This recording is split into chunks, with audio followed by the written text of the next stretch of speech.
Hello YouTube family, Radhe Radhe, जय माता दी। हम आपके बीच में गारी गीत लाए हैं। सुनिए, गाना पसंद आए तो प्यारा सा कमेंट जरूर करना। जय माता दी।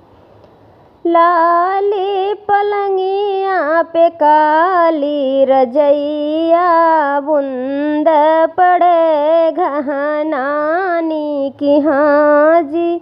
लाली पलंगिया पे काली रजैया, बूंद पड़े घनानी की हाजी। घूमी टहरी आए छैला कवन रमा से जिया पे पड़ले उताने की हाजी।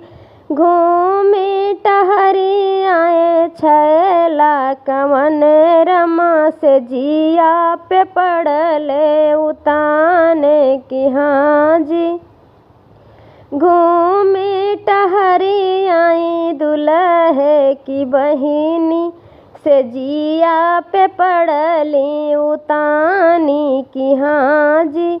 घूमी टहरी आई दुल्हे की बहिनी से जिया पे पड़ली उतानी की हाजी। बोलते बतलाते होइगा भोर भिनु सरवा, कैसे अपने घर जाई की हाजी। बोलते बतलाते होइगा भोर भिनु सरवा, कैसे अपने घर जाई की हाजी।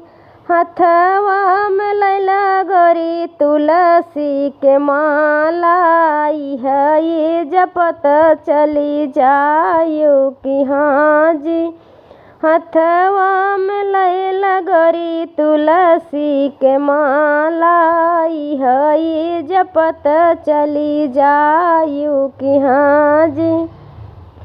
नऊ मन गेहुआ पिसावा हो दुल्हे रमा, बहिनी तोहरी गया कई के आई की हाजी।